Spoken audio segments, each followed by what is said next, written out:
this special Christmas edition of Holy Land Uncovered. We're here at the Terra Sancta Museum in Jerusalem.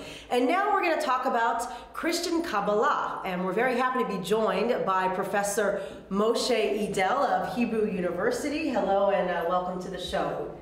So tell us how Christian Kabbalah began. It began in the 15th century, correct? It began actually in the second part of the 15th century, basically in Florence, a place where a variety of scholars arrived from east and west and north and even south, meaning Greek scholars arrived from Constantinople, which was conquered by the Turks. Ashkenazi figures were there all the time for 200 years. Spanish Jews arrived from the west, and were interested more in what happened from the south, which is Sicily. In the south, there was a school of Kabbalists related to Avraham Abulafia, an ecstatic Kabbalist, who died around 1292, but his writings were still studied in Sicily for 200 years, and they were translated into Sicilian and Latin, basically by converts. We don't know exactly all the details, and those translations basically initiated the thought of Piccola Mirandola, Giovanni Piccola Mirandola, who is conceived to be actually the first major Christian Kabbalist. So was Christian Kabbalah really founded on the teachings of Abulafia and some of the, the great Kabbalists of the Golden Age of Spain? Was it just adapted? Was it adapted, or was it just modified, or it was just another form of learning Kabbalah? Already translations were an adaptation. Mm-hmm. When you translate, you already adapt, and the translators actually inserted in their translation some Christian hints, allusions. Mm. So Piccola Mirandola and the others reading those translations had the impression that that is basically a Christian way of thinking. That's why they adopted it, because it was adapted beforehand by the translators. Mm-hmm. And that was conceived to be a very ancient lore, the clue of Judaism. But the clue of Judaism, in their opinion, was actually hinting at the Christian tenets. I see. So when we talk about, the Trinity, Father, Son, and the Holy Spirit, is that connected according to, Christian Kabbalah to the actual Sefirot? We hear of the 10 Sefirot, Keter, Chochmah, Binah. Does Christian Kabbalah make that link to explain what the whole Trinity means spiritually? Yes, that's one of the topics which the Christians adopted, believing that what is written in Kabbalah about the Trinity is an allusion to the Christian Trinity. While in the Kabbalistic writings, it's not so clear if they intended something like Christian Trinity. But there are a variety of other topics which a small change, it became more attractive to Christians.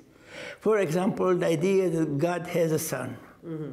So in Kabbalah, you have the symbolism of mother, father, son, and daughter. But if you put the emphasis on the son, out of the blue, the Kabbalah is speaking about the Son of God.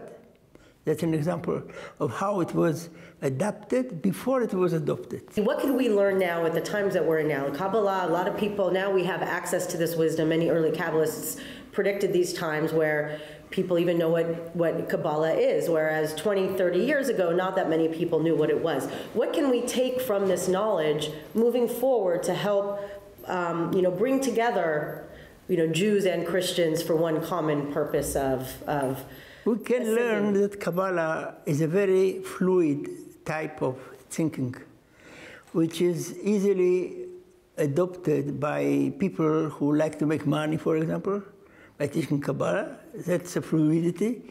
Or by people who are interested in ecumenical discussions. So Kabbalah is nothing like a very strict type of theology, even though 10 Sefirot are not found everywhere in Kabbalah. So Kabbalah being a flexible type of thinking can be easily adopted, and that's what happens even today, that people are speaking about the Big Bang in Kabbalah. Of course. Yep.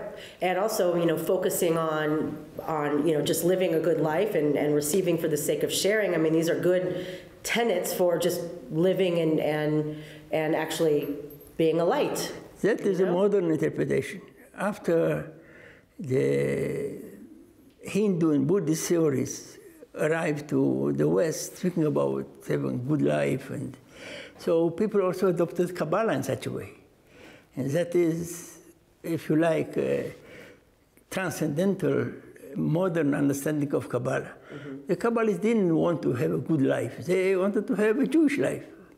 But today, people forget about a great part of Kabbalah, like the commandments, and transform Kabbalah in some form of transcendental meditation. So what is, any final thoughts, anything that you want to add that you didn't get to say, anything specific regarding Christian Kabbalah is an example of the openness of Christianity toward new forms of knowledge.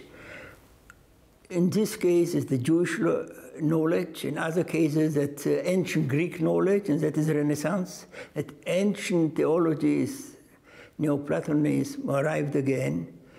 So that's part of the openness of the majority culture that inspired the new interpretations of Kabbalah. So today you have also something very similar.